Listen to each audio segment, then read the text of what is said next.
Mara was a single mother to her only son Hassan. Life had not been easy, but she had struggled to raise him in discipline and love. Hassan was 7 years old and was a very curious child. He loved his mother dearly, but sometimes a little too mischievous. One evening, Mara got home from work. She had a very stressful day at work and was exhausted and hungry.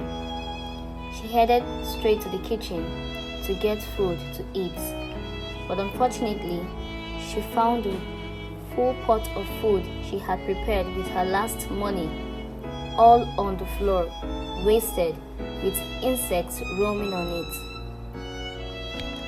With Mara tired and hungry, she lost her temper.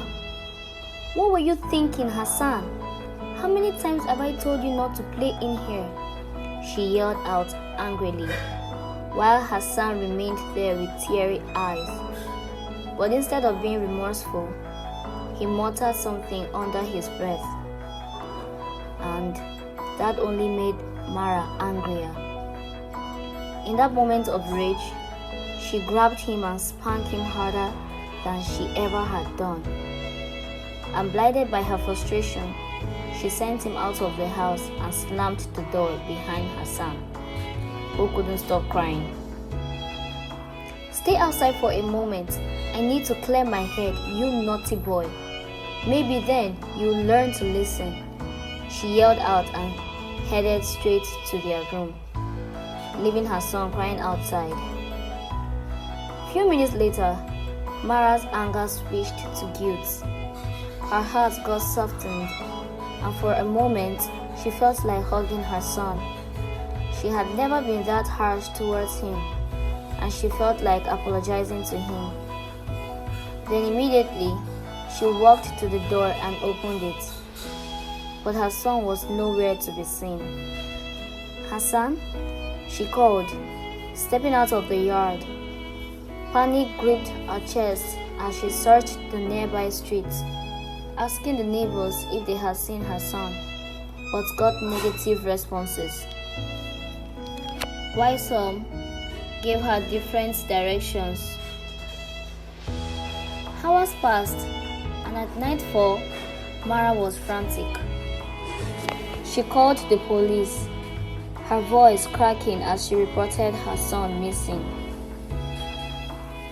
Days turned to weeks and weeks to months, but her son was nowhere to be found. The police couldn't trace him either, and Mara got sick of herself for ever making such decision. She thought to herself that if only she had not sent him away, he'd still be home. For days, she lived in guilt and would always go in search of her son, weeping bitterly. "This is all my fault," she would always say. 6 months later, Mara had already emaciated. A day did not pass without her thinking of her son. She was crying one morning when she received a call from a stranger. A soft voice spoke to her, telling her that a boy matching Hassan's description had been found in a distant town, alone. Mara's heart raced as she rushed to the address sent to her. A couple of minutes later, she arrived there, seeing her only son sitting on a long bench, looking thinner and hungry. Her heart got shattered as she ran to him and pulled him into her arms. "I'm sorry, Hassan. I'm really sorry. I never should have sent you away. I'll never make such mistakes ever again," she said, crying, while Hassan clung to her and felt the warm embrace. He had been through some things Mara couldn't fully understand yet, but she knew she would do anything in her power to make things right. From that day forward, Mara treasured her son like never before.